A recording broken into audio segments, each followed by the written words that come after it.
Hello. Hi. Muri seiko. Ziri right. Hi, Chido. Ndimi muri kumutswa pakati peusiku. Sorry. Ikazwai vateereri.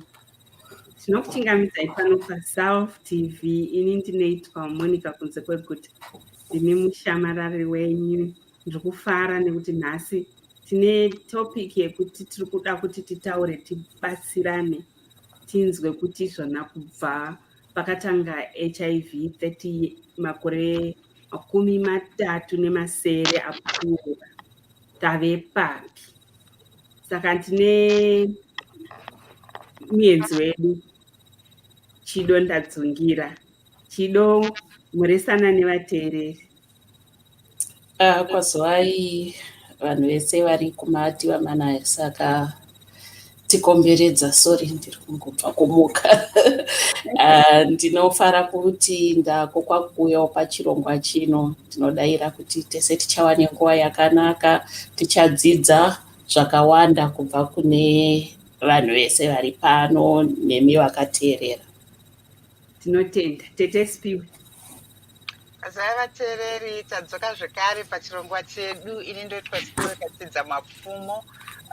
I've been on this platform kwematopic akati kuti tichingosheyawo zvatinokwanisa kusheya on matopics azvo kuona kwatinoita. Ini ndinosenza kuorganization inonzi HIV Community Link. Ndinosenza neprogram inonzi Drumbeat. Ndinosenza neAfrican Caribbean and Black population to raise awareness on HIV to support people living with HIV. Saka tofunga tichagona kusheyawo my experiences angu tichishanda nevanhu veACB kuti tiri papi panyaya yeHIV. Thank you. Ateni. Ngoma Ken. Kazwai vateereri. Ini ndinoitwa Ken Gwena. Ndinoshanda nevanhu vakasiyana siyana. Ndinoshanda nema-immigrants, nema-refugees. Ndinoshanda nema-church. Ndine tumwewo tunhu twandinoitawo kunze uku for entertainment and education. Asi chinhu chikuru ndechekuti, when I come to these shows, ndine open mind. Tiripo kudzidza. Saka whatever chine chikoro mukati tiripo ipapo. Saka ndinokukwazisai. Tatenda. Saka tiri kuda kuti tizive kuti Tavepapi zvichibatanidzira ma-attitudes, ma-therapy nezvimwewo zvingauye zvandinenge ndisina kutaura nokuti ndinenge ndisina ruzivo nazvo. Kana pane zvimwe zvamunenge mafunga, Tete Chido, munogona kutitaurira. Zvakanaka. So tikuda kuti mutitaurire kuti mava nenguva yakareba sei uye ma-procedures amanga muchiteedzera akamira sei. Mazvita, regai ndizvi-introduce zvakare. Ndinonzi Chido. Ndine makore apfuura half yecentury zvichiwedzera pamusoro. Regai Foni yenyu iri on. Ndinonzi Chido. Ndine makore apfuura half yecentury zvichiwedzera pamusoro. Ndizvo ka? Zvaright. Ndadzima yanga iri on. Okay, ndinonzi Chido, ndine makore half yecentury neamwe pamusoro anowedzera. Ndakauya kuUK mugore ra2001 ndichibva kuZimbabwe. Saka ndasvika muUK ndakabva ndatanga kungomira zvinoita vamwe kutsvaga mabasa zvichingodaro. Saka mumwe musi ndakangozvifunga mumwoyo mangu kuti ndadi kumboenda kunotestwa. Izvi zvazvichienderana nekuti ndanga ndabva kumusha ndiine munhu wenda ndichigara naye, tichigarisana zvakanaka, asi pane kaingonditi kamubvunzo kakangori mumwoyo mangu, asi kuti panguva iyoyo ndanga ndisina courage yekuti ndiende kunotestwa. Saka pendanga ndakunoku munongoziva kana uri murelationship dzimwe nguva zvinonetsa kusimudza mazuva iwowo zvaindinetsa kusimudza nyaya dzakaita sedzana HIV or anything to do nedzimwe nyaya dzepabonde. Saka ndazouya kunoku ndanga ndamunhu ari ega, saka ndakaenda ndikanotestwa muna 2002. Ndikataurirwa kuzi ndo mamiriro ezvanga zviri, ndakatesta positive to HIV. Zvakadarozvo chinhu chakandivhundutsa, asi kubva panguva iyoyo yendakataurirwa kuzi ndiwo mamiriro ezvakaita, ndakangowa nekamwe kakushinga kendakangoita, ndikangobva ndangozvigashira. Kana iye chiremba akanditi uri kuzvinzwisisa here kuti zvinorevei? Ndikati ehe ndiri kuzvinzwisisa. Saka kubvira zuva iroro ndakangoti ndozvezvaari, saka ndinofanirwa kungorarama mezviri. Saka chimwe chakandibatsira kuti ndirambe ndichirarama ndiri positive as a positive person, kungoti ndakazvitaurira kuti chirwere ichi chinorwarwa nevanhu, ini ndiriwo munhu, saka zvandiwana. Plus ndakangodzidza kuti kana paine anoda kuziva nezvazvo ndichange ndichingosheya. Saka munhu endakatanga kusheya naye, munin'ina wangu endakaenda naye kunotora maresults, ndikamutaurira kuti ndizvo zvazviri. Zvikamubata nekuti mazuva iwo kwakuine mamwe mafungiro ekuti kana munhu akanzi ari HIV, maiwe wakatobva akachema. Asi inini ndanga ndakangoshinga, ndakanga ndiri kungotiwo sasisi, plus kuti ndibreake down, iye ari kubreaka down, zvazvisingabatsiri. Saka ndakangomusimbisa ndikati aiwa usanetseke. So mukufamba kwenguva ndinotenda nekuti ndandinana chiremba vaindibatsira vachindidzidzisa. Plus ini ndakabva ndaitawo nyota yekuda kunyatsoziva kuti chirwere ichi chakamira sei, zvinozofamba sei. Ndikabva ndadzidza kuti kana uchingoteedza zvauri kutaurwa nana chiremba, unogara upenyu hwako semararamiro anongoita munhu wese. Saka ndozvendakaita ndichingozviteedza. Pazosvika nguva yekuti ana chiremba akati mamiriro akaita mafigures ako, yasvika nguva yekuti unofanirwa uchitora mushonga, hatifanirwa kumirira kuti zvinhu zvishate. Ndinoda kungotenda Mwari, ndichida kungokurudzira vese vasati vatestwa kuti musagare musina kutestwa muchingofungidzira kuti ndiri right. Hachisi chirwere cheguesswork, nekuti ukanotestwa machances ako akakurisa ekuti urarame upenyu hwako zvakanaka, ende unogona kurarama upenyu hwako usingaona kana kumborwara. Ndinoda kupupura zvakare kuti kubvira musi ndakataurirwa kunzi ndiri HIV positive, handina kana zuva rendakamborara muchipatara ndichizi ndarwara. Kurwara ndinongorwarawo kana ndikaita headache, ndinongotorawo maparacetamol, upenyu huchingoenderera mberi. Handina chendakatadza kuita in terms of career wise, nekuti ndiri HIV positive. Ndiri murelationship and I disclose pendakaitanga relationship ndakataurira umwe wangu kuti zvaunoona izvi ndokumira kwendakaita. Akaita decision yake yekuti zvakadarozvo inini munhu wendiri kuda ndiwe, zvekuti uri HIV positive hazvina kana nebasa rese. Saka hama dzangu dzese neshamwari dzangu dzese dzinondiziva vanozviziva kuti ndiri positive, nekuti chinhu chendinongosheya ende ndinobatsirawo vamwe vanenge vachistruggle, either vari kubva kutaurirwa kuti vari positive kana kuti vari positive asi vachishaya kuti upenyu hwavo hufambisa sei. Tatenda. Mirai ndipe Tetespiwe mukana wekutaura. Mazvita zvenyu chido pamberi neweshamwari, ndimi vanhu vatinotsvaga imimi machampions anenge iwewe. Inini sekutaura kwandaita ndinosenza HIV community link. Basa redu nderekuraise awareness kuti HIV vanhu the importance of testing nekuti vanhu vazive kuti HIV inotransmitwa sei, because stigma is the biggest challenge yatinayo, even isusu vanenge vachida kuraise awareness nekudzidzisa vanhu.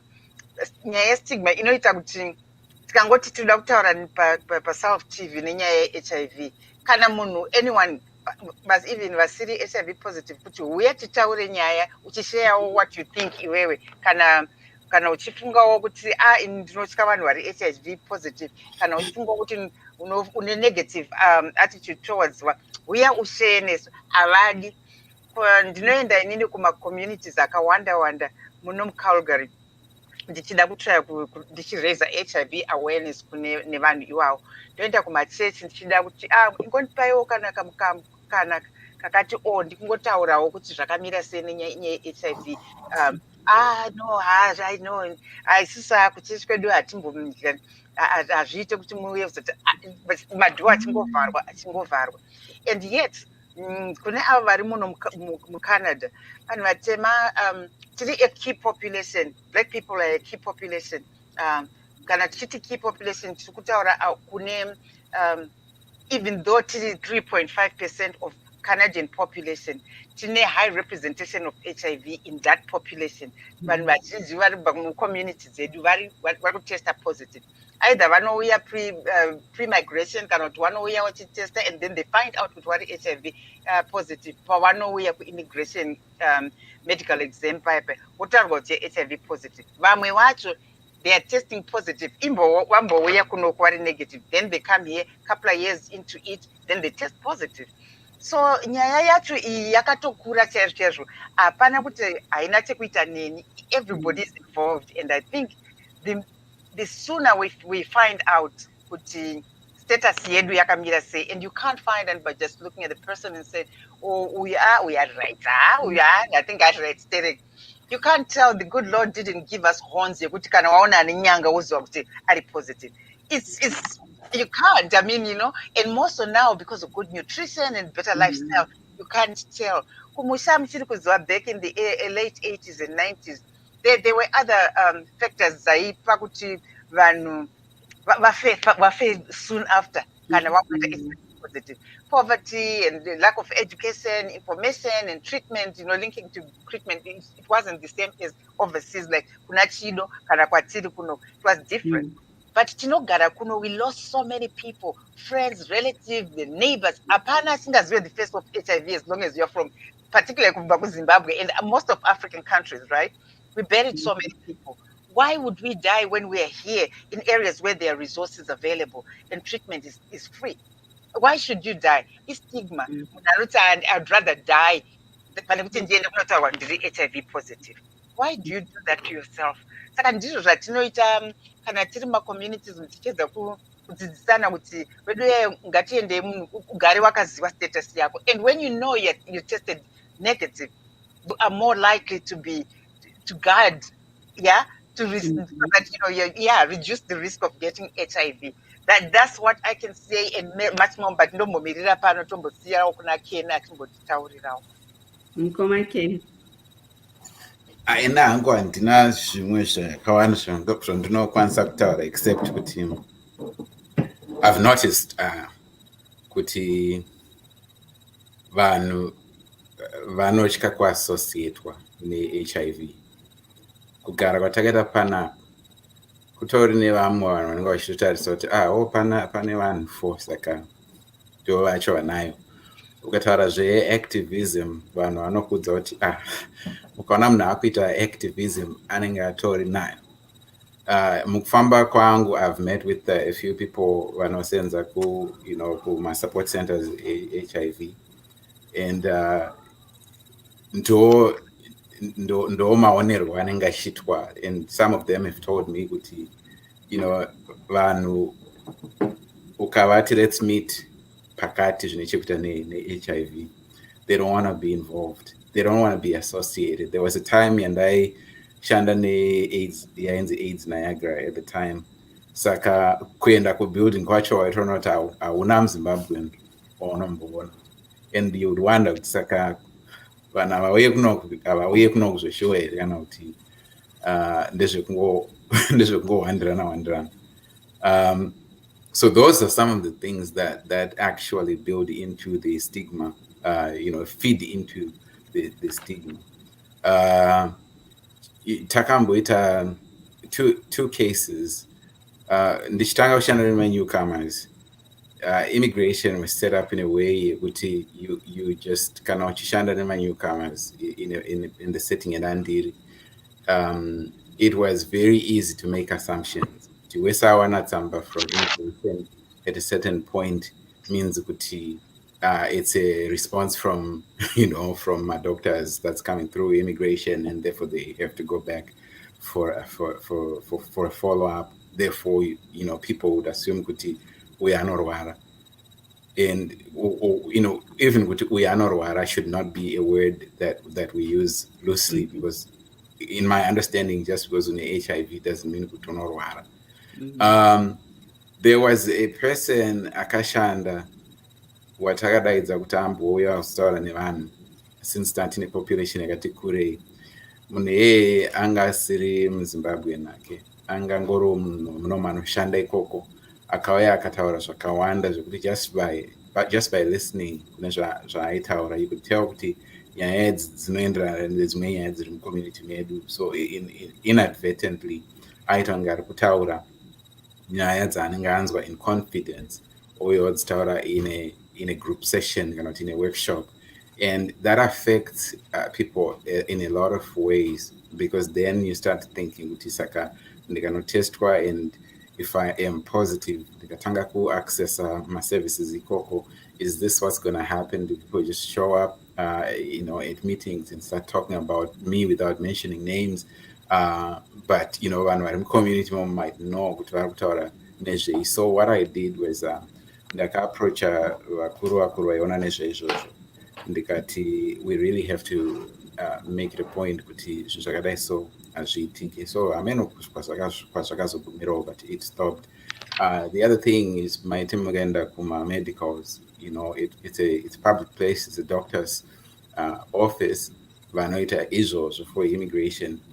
A friend of mine akaenda kuma-medicals, akatomira muraini. People can be so casual about how they, even professionals, about how they handle these issues. This guy anonzi anga akatobata file folder achitotaura kuti uyu anonzi ningi, uyu anonzi mutsvagei, haasi muZimbabwe anotaura dava, asi tombori munhu mutema. Mutsvagei, mazotsi ake haana kumira mushe, saka anofanira kuita follow up. Asi wakagara muoffice mune vanhu vari kuaccessa those people who might know that person. So there's a lot. Or the third incident yakaitika isina kuita mushe was yangeri nyaya yekuzve.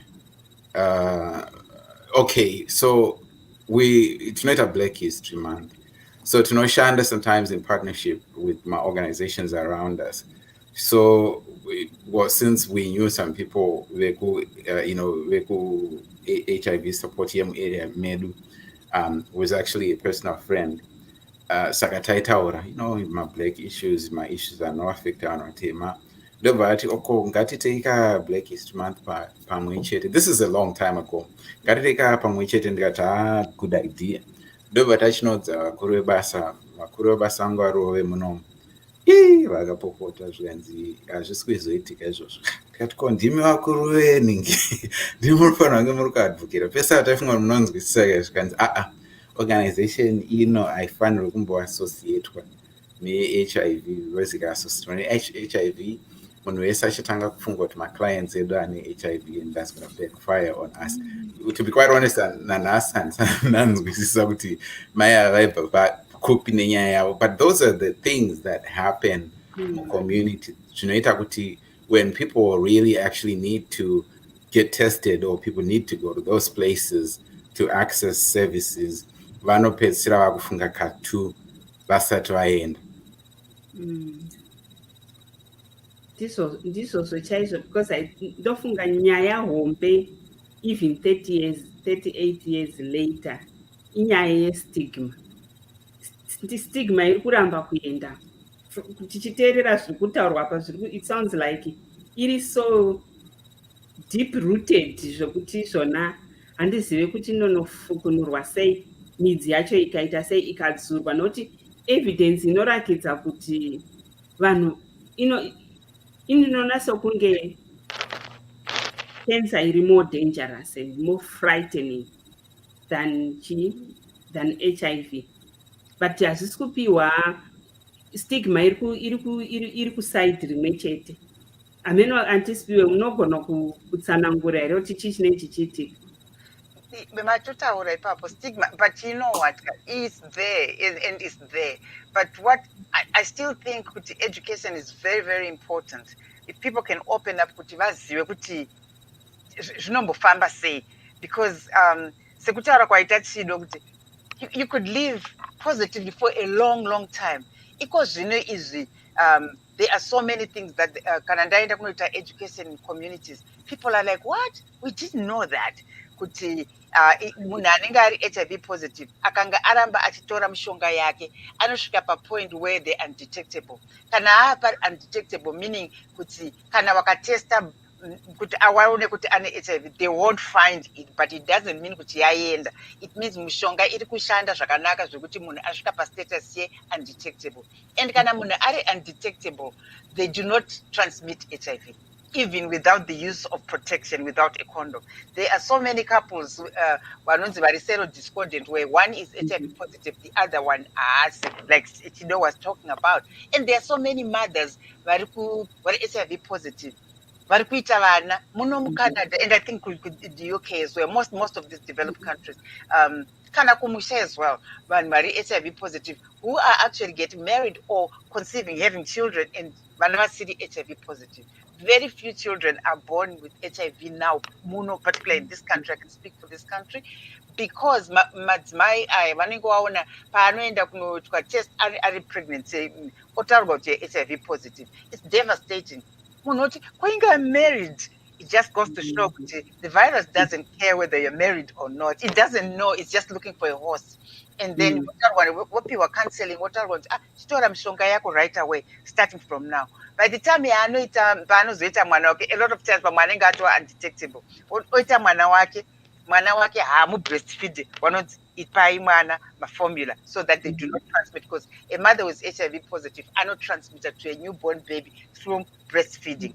So all those things, even if you're HIV positive, it's not something nice to hear, but it's not something you should worry about.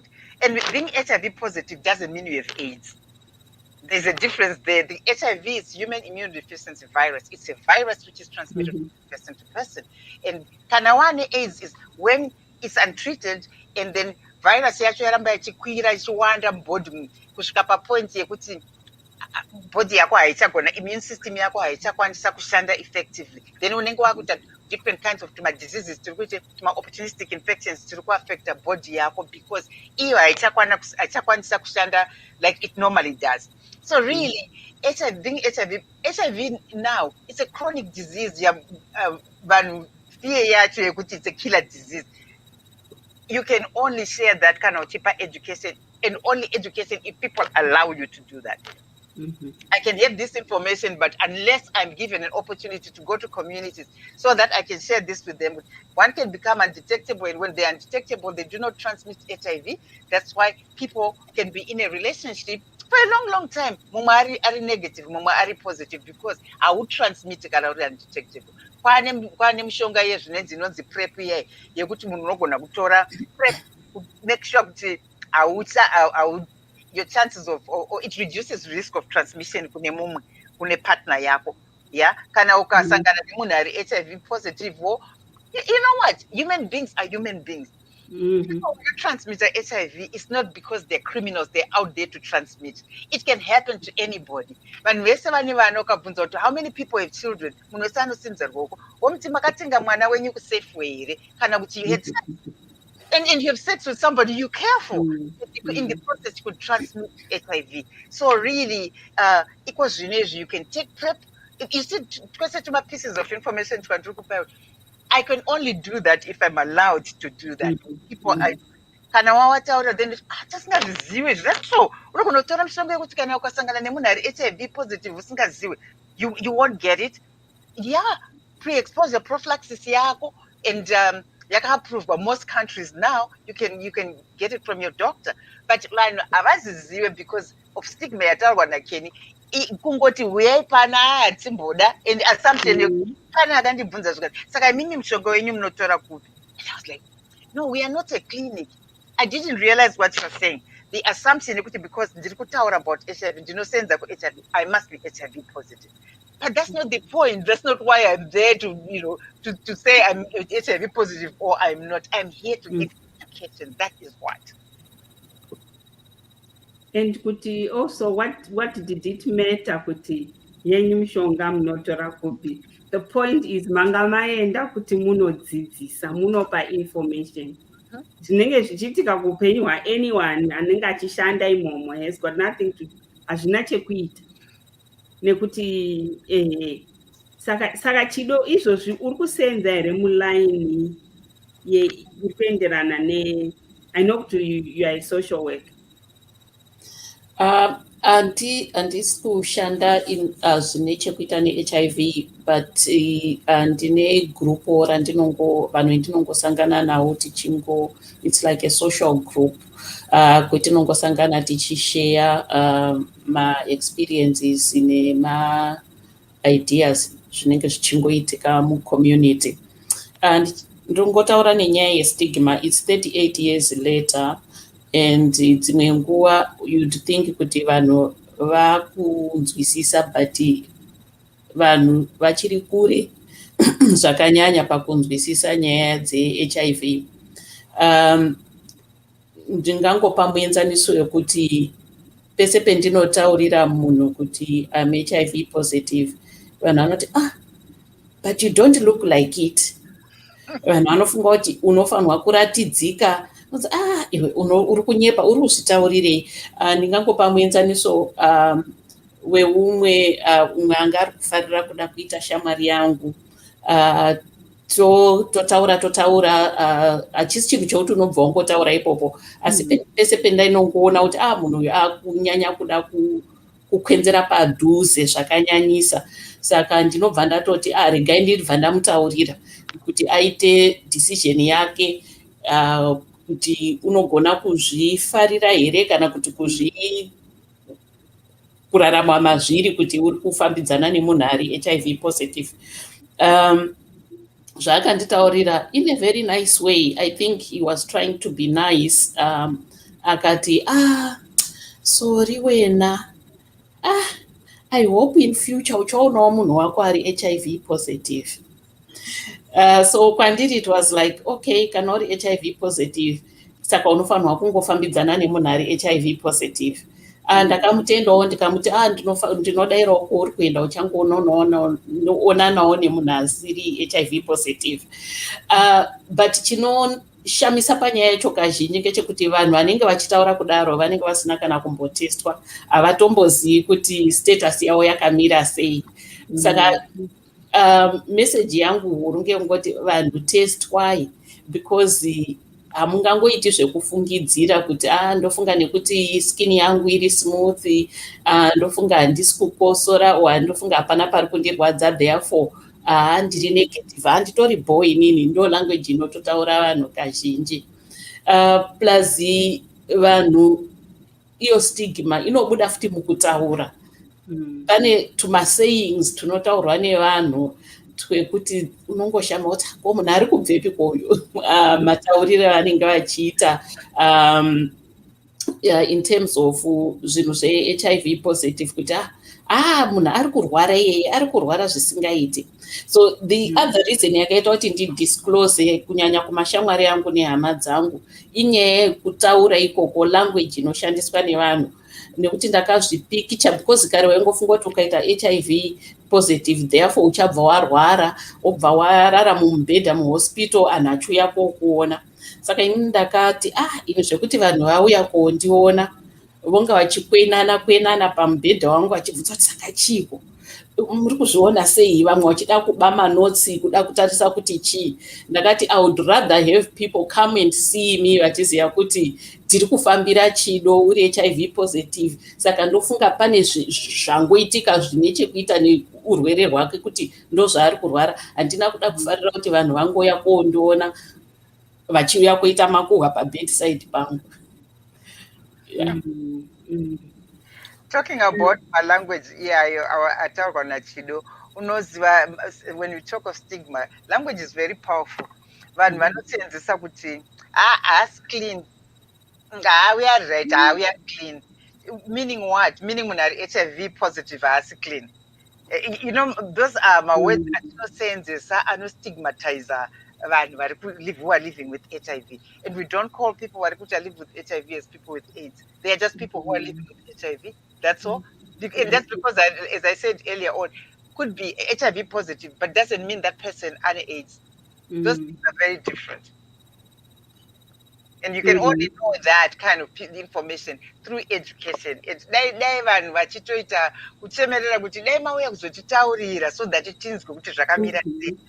So that that way people will be able to manage living with other people who are HIV positive. Right now, but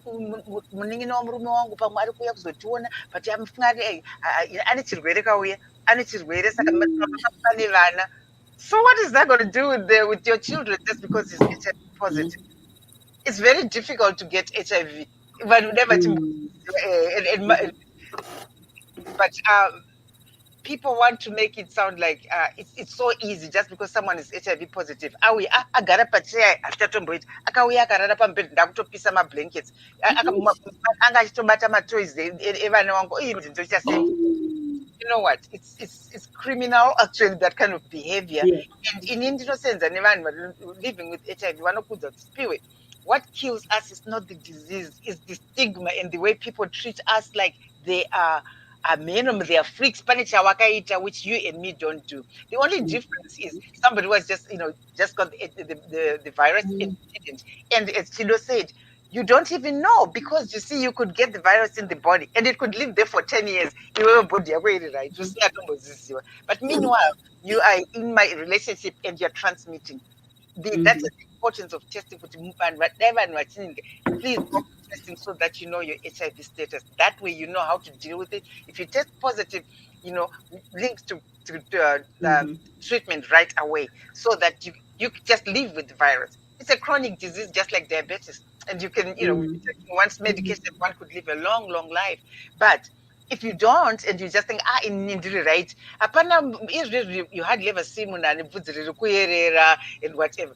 People eat better, live a better life here. You don't know. And again, as I said, you could get the virus, met somebody sometime back, and relationship falls apart, and you have no idea what you got, right? If you don't go for testing, meanwhile you could go on, you're dating other people, relationship break. I'm not here to say kind of relationships, and if it breaks, that's so bad. I'm not there to judge, but we know it happens. And you could be transmitting to all these people, and transmitting also to other people. So if we all go for HIV testing, we will know our status. It's very, very important. I cannot emphasize that. Ipapo mataura kuti zvona chinouraya vanhu stigma, isolation, nekuignora kuti munhu wese anenge akukuzeza, munhu anenge akukuavoid. And I think mazuva ekutanga ndo zvakanyanyopedza vanhu vakawanda sterek, because unongochiti vanhu unongochifunga kuti you rely on, you depend on that ndo family. One vari kutaura over you, utoripo vari kutaura as if you're already gone. And then ne treatment. Ndiri ku-UK ndakambodaidzwa nefriend kuti yautaurawo nehama yangu, and reason yakandidaidzira yanga rekuti zvona I know kuti kufamily kwenyu pane you have lost a couple of people vanga vachirwara vanga varwara neAIDS. Saka ni yautaure nehama yedu. Saka ndakaenda kuhospital kunotaura nehama yavo. Patime iyo yanga very depressed. Ndasvika paya, I was shocked kuti hama dzemunhu padzakapinda muhospitals akangoti mhoroi mubhedha uri koko hapana akasvika padhuze nemunhu. Ini ndakasvika ndikanogara pabhedhi pehama yavo iyaiya ndikamumhoresa. Ndakatomubundira ndikamumhoresa, tikataura tikapanana counseling yedu. Asi ndanga ndaperekedzwa neumwe wanga ari kutsvaga ukama neni. Naye akangomirawo kwanga kwakamira vamwe kuropa. Pakuchibva ipapo manje ava havana kumhoresa hama yavo, havana kuibata, vangomirawo a couple of meters away. Takuchienda manje zvikanzi nachangamire vaya. Saka iwewo kwako kuziva maningi, kwako kunyanyowe too smart zvekuti pavanhu vese vanga vari paona vamwe vese vakamira iwe wabva wasvika ukambundira munhu ukamubata. Wani kwenda tukwa paya. Ndakatukwa musi iwoyo. Ndikabva apedza kupopota ndikati ngatinzwisisanei chinhu chimwe chete.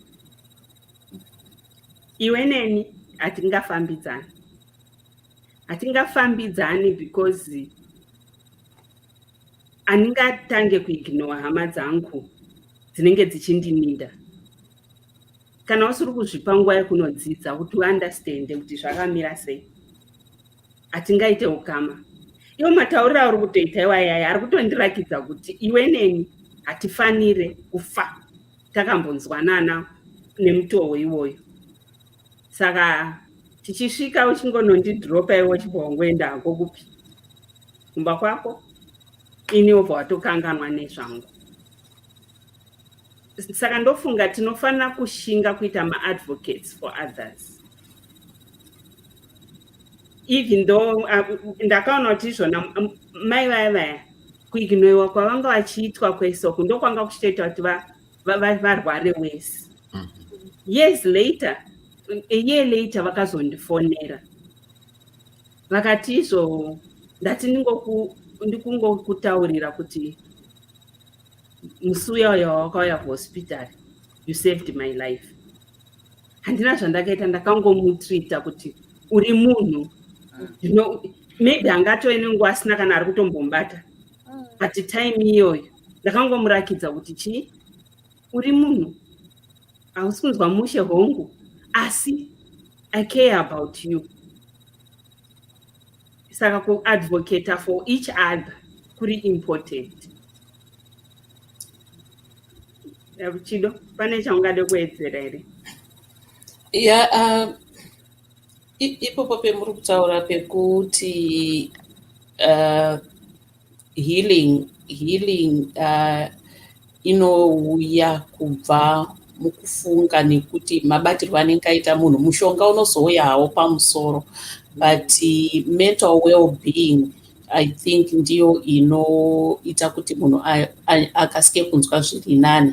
Saka zvemakaita izvozvo zvinhu zvinofanirwa kukurudzirwa kuti kana munhu ari HIV positive haana maperembudzi, haibatirwi ngekubatana kana kusheya pekurara, kusheya pekugara, kusheya zvinhu zvekudyisa.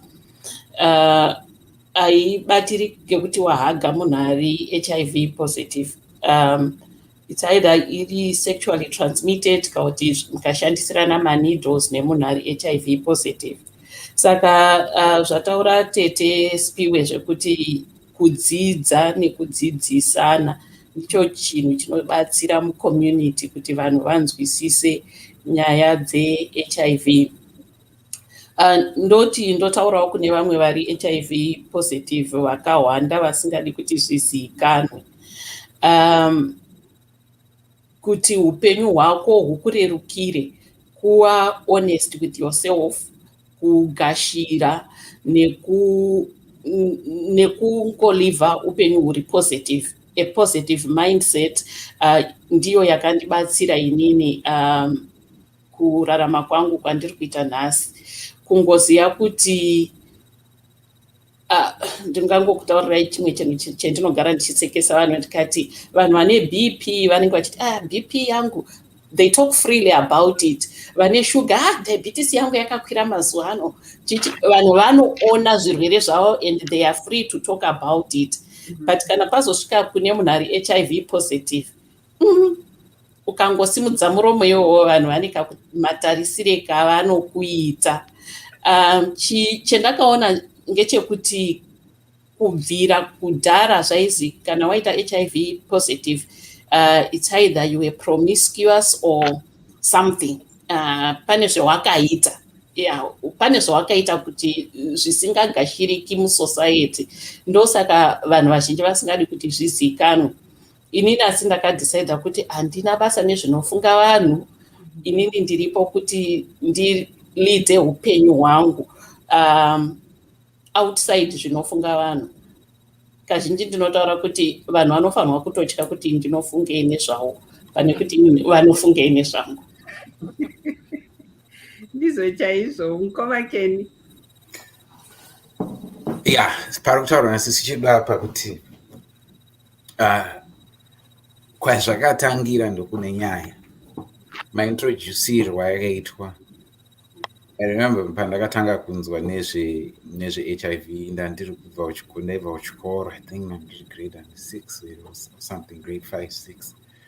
Kubva kuchikoro vanhu vari kutaura munechifamba muri zvimagroup kana maybe tati 3 or there were 2 groups anyway. Parikutaurwa nyaya negroup ranga riri pamberi pangu vachitaura ichichi ndangonzwa kuti nyaya iyi yasiyana nedzimwe nyaya. Ndikati chichiitika zvakanzi hausati waichinzwa here chirwere chiripo chekuti ukangochiwana unobva wafa, unotofa chete. Ndikati chii ichocho? Zvikanzi chinonzi HIV. Ndizoti vari HIV, but later I knew kuti vari kureva HIV. Ndakatya singeti, ndakatya because hapana ngaine information yekuti zvinombofamba sei. Chandangoziva ipapo ndechekuti uchaiwana and uchafa. Nothing you could do. Maziva zvizvo zvekuti ukugumburwa kuchekwa nereza chekuchekwa unosvina kuti kwakazo unfortunately pamaraini pedu pane mukomana aisenza palibrary akabva afa. Akarwara 3 weeks ndobva afa, and akarwara zvekuti akarwara still in a very short space of time ndobva afa.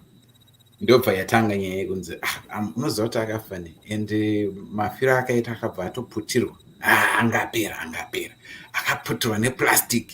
Izvo zvekuti unge ukungove just kana covid kange nani. Saka ndomatangira zvakaita kuti ndobva yatanga kutoassociatwa nevanhu vasingafambe mushe vane lifestyle isiri right or a certain lifestyle. Kuti wese arwara is because ari promiscuous. Zvangoenda zvakadaro. I remember tiri kunana form 1 musikana akanzi futi iwe une AIDS wewe. Akachema ikanosvika kwaheadmaster nyaya iyoyo. Saka taitoziva pachikoro kuti you don't say that because it's that serious. So instead of normalizing it, iri kutopiwa mbiri yaisina, iri kutoitwa kunge mina. So ndobva zvangoramba zvakadaro. I remember tichitaura rimwe zuva tichiona vanhu paTV vachitaura about HIV vekuZimbabwe vachitaura and pane musikana aitaurawo kunge aine confidence zvikanzi mona kuzvida one of the people vandaiona mona kuzvida ungati inodyiwa AIDS yacho, things like that. Ndozvinoita kuti ivo vanhu vacho vanenge vachidaro futi don't think the lifestyle yavo, I mean talking about that cruise to try to my lifestyle. Don't think the lifestyle yavo is necessarily the kind approach. The thing that helped me was pakauya imwe team yemadoctor yakauya ku-community center kwedu zvikanzi we need to talk to kids about HIV.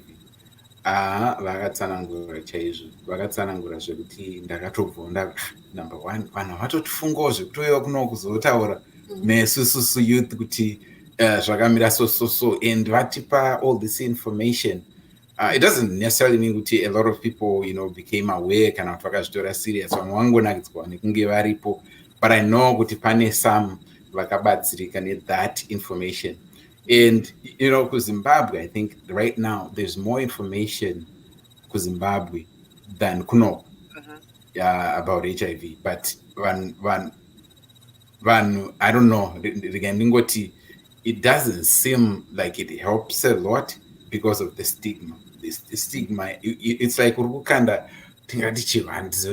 but you're making so much effort, but the effort yacho, there's signs everywhere, but effort yacho is kubatsira because it could block stigma, because people made up their minds with this is what we are going to think, this is what we're going to say. What I found out in Canada from a friend of mine, ndaenda zvangu maconference ndasangana nemwe shasha ari kutotaura akasununguka kuti ini ndine HIV chichichi, and then he was talking about how varungu talk to him about it, when he starts talking about HIV, and vanhu vanotanga kuti saka iwe uri gay ke because chirwere chemagay. So there is stigma everywhere. And I guess it's up to us, to do what we're doing right now kuti vanhu vazive kuti hakuna munhu right now kuZimbabwe anoti handina hama yakafa neAIDS, hakuna. But the question is, what are we learning from it? What are we allowing ourselves to learn from this whole process? Ndisoso chaizvo kuti vanhu at this point azvibatsire kuti yanyaya yeattitude. It's not even very in your head in the sense yatongove nyaya bad attitude towards the accepting education and looking for knowledge kuti ugone kugarisana nevamwe zvakanaka, because kana une attitude yakadaro zvikureva kuti iwe ucharamba uchipretenda, pamwe ndiwe uri kuramba uchispreada kupi, uchiramba uchispreada kune vamwe. Tete chido ndiri kuziva kuti muri kunyora nhingirikini muri kupublishwa soon story yenyu, title yenyu makaiti title zvendiri kunyora, zvendakanyora zvichapublishwa, ndakati my diagnosis, my inspiration. So ndinenge ndichitaura nezve kuziva kwendakaita kuti ndiri HIV positive nekuti zvakandibatsira sei. Vamwe vanhu vangatoshama kuti ungati wazi uri HIV positive woti zvakakubatsira. Inini zvakatondibatsira kuziva kuti ndandiri HIV positive. It was a turning point in my life from the point of diagnosis kusvika pari zvino nhasi ndatoo munhu ari different. I'm more assertive, I have more courage. I'm so determined. I am a go-getter now, because I know kuti there is so much to life than just a diagnosis. Saka gadzirirai kuzoerenga zvandakanyora. Toverenga. gadzirai munzwisise shiwa tetesiwe. Advocacy is not an easy thing at all, Ken. To be in this field and industry, HIV is not easy at all. Again, as Kenny said, unenge usingazvizivi what people are thinking about you. You're just doing your job, you're talking about this, you think it's important, it's important to share this information and educate people. But when I think unenge wazita brief ndiye anozokubvunza kuti saka mushonga wako unotora kupi, then if need you explain that, no, it's not that. It's just I work here and it doesn't necessarily mean kuti vanhu vanosenza pano vese vane HIV. Vanhu vanosenza kuCancer Society, not all of them have cancer, do they? No, they just work there. And the advocacy doesn't mean vese vari HIV positive. But feeling for people who are living with HIV and really taking it upon yourself. I'm not even, for myself, it's strange because this job pretty much fell on me just like that, I worked all my life as a journalist and I just ran into it. I wanted a job working with communities and now I can't even imagine doing anything but what I am doing and working with people who are HIV, to support people who are HIV positive and to give education. It's important. Keep our heads in the sand and trying to be holier than thou. We are not going anywhere. we're not going anywhere as a people, because chirwere chiriko, and only unless to understand what does it mean, and how do you get it, how do you not get it, what's there to worry about, and where are the resources, are they available, and to support people who are living with HIV, to stop criminalizing them and looking at them as criminals. Because that was spread. What does that even mean? Like how? They are human beings like anybody else and living normal lives, maybe more normal. Like Chido is saying now, it has empowered her. It's made her a stronger person, which maybe if she didn't have it, it's almost like it's a gift, right? Sometimes it's not going to so, and you don't even know it's a gift until you open and say, wow, yeah. And it's important. Our communities have to open up. Let's talk about it. Let's share. And unless you know, you wouldn't change. You wouldn't change. Nichopadi. Nkoma Ken. Okay. I'm trying to think of chimwe chandingataura. Mati. Toramboenda una tete Chido and then tozodzoka kwamuri. All right. Takusa chikwekwenhero here. Tatosvika pekupedzira. Takuda tine 10 minutes tadasvika kwekunopedera. All right. Regarding so inini I just want to thank Auntie Spiwe and Auntie Chido, and Auntie Monica for consistently bringing these issues to the fore. I used to talk about racism, national racist, and I have stories to tell from my experience. And I used to say, education is the key. Ignorance, uraya, kanganisa zvakawanda. What's killing us is ignorance on so many levels. Saka, inini I'm very thankful kuti tine vanhu vakadai so vanoti, tiri masoja. Zvimwe zvese zvinotaurwa nevanhu ngazvitaurwe, but isusu tine chatakanangana nacho, ndichinangwa chedu isusu ndechekuti tiite to put the information out there and allow people, the platform yekutaura about issues dzinotinetsa community medu, and this is a very important issue, especially because it seems like an elephant in the room, and everybody knows kuti there's an elephant in the room, but nobody wants to really look at the elephant. We close our eyes and we vanobata dumbu woti nzo ndaziva nzo inenge madziruko, vamwe vobata gumbo woti nzo muti chaiwo ndatoziva kuti nzo wotomhanya naizvozvo. And so we are just guessing, playing the guessing game, and it's not necessary. It's not necessary because there's a lot of information out there, and there are a lot of people out there who actually have information and who are willing to talk about these things. So I would encourage all of us Zimbabweans, let's be open about these issues. Now I see an emerging trend. COVID-19, people are no longer, people don't want to talk about it. And we are setting another trend here. And there are so many things that you hear about, COVID and the COVID. Because COVID, things like that. Those no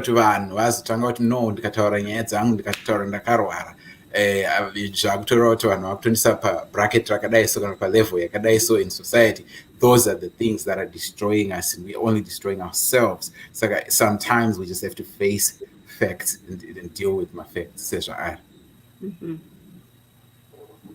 Thank you. Tete Chido.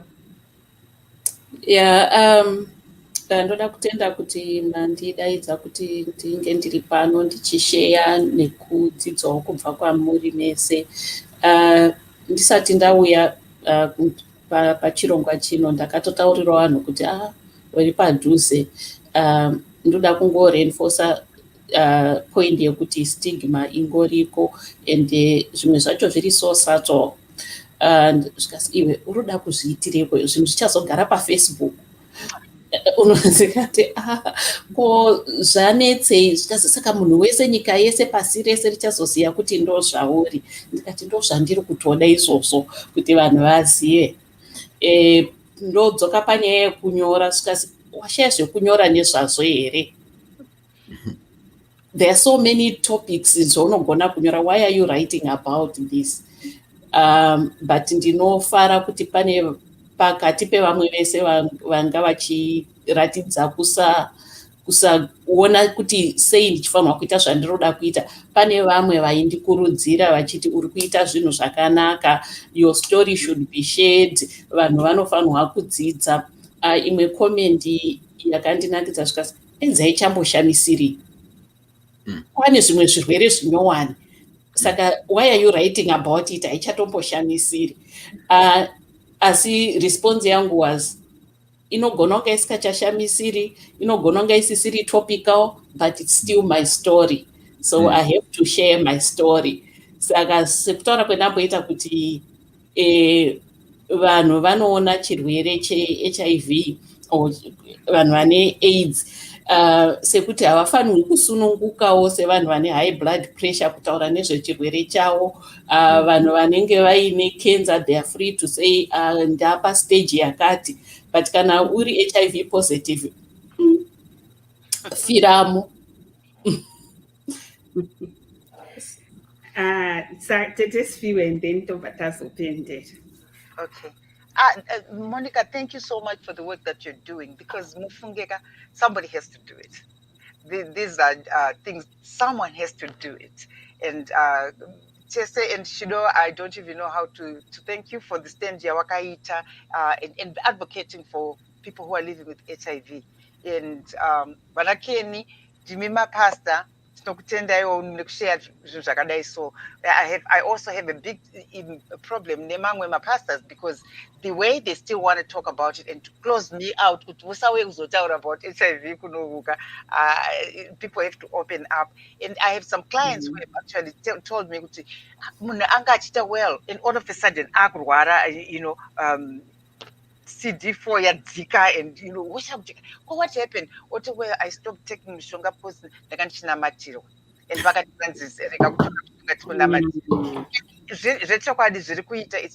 it's sad, but chinhu chinyakare manje chocho chekuswera vanhu vachikaunganidza vanhu kuchechi vachivataura kuti vanhu vari kufa neAIDS, vanenge vachibuda mudzimba vachienda kune vamwe vakadzi. Ndizvo zvinopa stigma izvozvo, because it's painted like someone who is doing something that you all don't do here. You all are in church here, you all have babies, and everybody's having sex. So let us stop doing that. And ndinokumbira kuti machechi koko ndoko vanofanira kunge vachiti, those are powerful platforms dzekuchinja community norms by talking about it and being supportive of each other and what's the right word? Ndingataure kuti kuita kuti zvisatyise. Vanhu vanogona kuzviita kuti tikaramba tichizvitaura kumachechi, tichizviita tichibvisa mawings ane HIV, kungoti chingori chirwere, anybody can have it. It's just a virus. It doesn't know whether you're a pastor, uri mukadzi wapastor, kana kuti uri mukadzi weruwadzano, kana kuti uri ani. The virus doesn't know it. It just wants a host, and once it gets a host, yeah, I'm in, and that's what it is. And ngatibatsirane kudaro, that way demystify HIV by talking about it and understanding that it exists and that it could be anybody. We have seen so many people who died in our communities, relatives, friends, neighbors, and we know Africans, we know the face of HIV. So let us stop pretending that it's them and it's also to us, because we are okay and they are bad. The virus doesn't know it. So, and Chido, your story is your story. Nobody can say your story better than you. And I can't wait to read your book. And these are my champions. I call one Makadema community champions who stand up and say, let me tell you, it doesn't matter what you want to say about me, you want to judge me, but this is my story and nobody else's story. Thank you, Monica. Yeah, thank you so much, Auntie Spium. Come again, Ma'am Daughter. Sure, kuti nyaya dzakadai dzinofanira kunyorwa. If you can write about it and you have the ability, do it. There's so many issues that happened to some of us. Zekuti some of us don't have the courage to write because so you perpetuate your victimhood because of which couple some people in the family. Saka kana mchikwanisa nyora isusu inini my policy is kana nichikwanisa kusati kwane COVID munhu muZimbabwe wandinoziva akanyora book, I make sure I buy it just to support. Aunt Monica, kana sanatenga renyu, please forgive me, you're too close. You have not bought mine.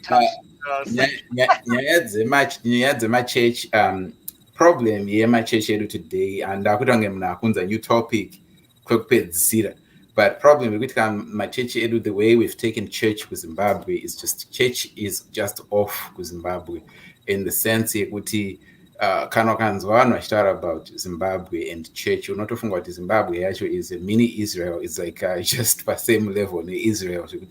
You know, Mari gets so concerned about it because he has such a special covenant with Zimbabwe. So Tano send my prophets 25 to talk about one person, and you know the way church is unfolding is unhealthy.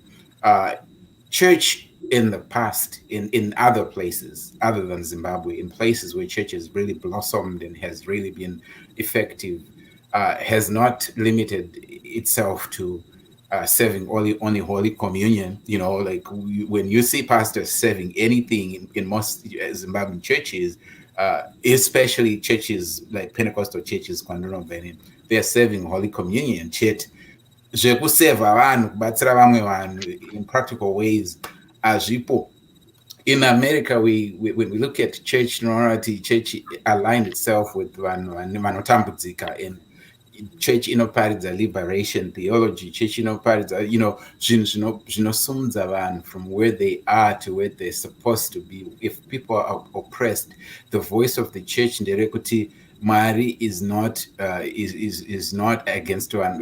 Mwari is not for one oppressed. And that's what social justice has been at the center of the prophets of the Old Testament, at the center of the message, church. And so if we want to embrace church, we have to embrace everything that comes with the Bible. And one of those things is, issues like this, in practical ways, and not take advantage of people, either emotionally or spiritually or otherwise. Just, we take advantage of the mic. Toti ndine mic saka ndikukudza kuti regera kunwa mapirits ndikunamatire upore. Jesu akataura serambenda kurezva muchataura kuti do also in this place what you did in that place, and you shall say to me, physician, heal thyself. There are a lot of things that you expect me to do. There were many people who vakathurwa nevana Old Testament, Jesus himself saying kuti vangani pavana vavo vakamutsirwa vana vavo vakafa. You only read of one. So the idea yekuti there's going to be a miracle for everyone is, in some people will disagree with this, but the idea that everyone is going to receive a miracle is unbiblical. People have to find practical ways to help each other. That is why God kept stressing. Remember, mamuri ma slaves. Remember, mamuri situation yakadai. So when you get there, so he did not emphasize miracles. He emphasized what we can do for each other as people. Okay, ndagumira pana. Thank you. Ndatoona kuti ndinoda kuzokupa platform make. Kuti mubva mambonyatsotaura kuti vanhu vanzwe. Ndinotenda chaizvo tesipiwe nekusapota platform nekudzidzisa, kuuya neknowledge yamunouya nayo all the time muchishare pano. Mukoma Kemi, tinotenda. Amen. Nekupota muchizounza shoko raMwari ipapo muchitsigira zvese zvatinenge ndava ndaroti amen. Ndatori chechi zvangu.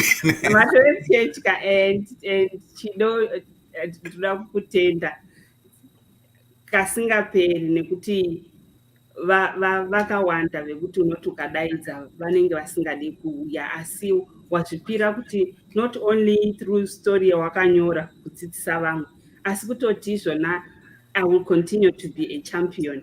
I will continue to knock down the walls dzestigma. I will continue to share my voice and to show my worth as a woman, as a mother, as a sister, and to educate my community. Tinokutenda nekuti Zimbabwe community iri kuda kuti titi tikatarisa kumberi, even vana vadiki vakatarisa kumberi, vasabva vangoti akanzi you are HIV positive obva ati ndatoparara, agona kuti akatarisa obva ati zvona let me go and approach Tete Chido and talk to her, vandibatsire neadvice. Tete Chido vobva vamuudza kuti ini yakandiinspire inini, yakabva yaita kuti nditene my life around, ndikaguma ndatora PhD yangu, ndikaguma ndaita chino nechino nechino, and for that I am so grateful kuti you champion for us. Zvanzi good stuff panapa nasakunze kweguta. Saka aiwa tinokutendai, tichashare video inei nemamwe maplatforms, and yes, covid ikapera Tete Chido muri kuuya kuCanada kuzotaura nemagroups edu ari kuno. Thank you so much.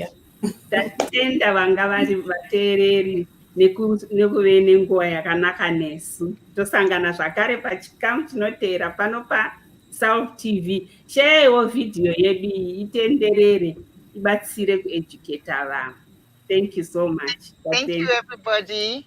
Bye. Bye. Thank you.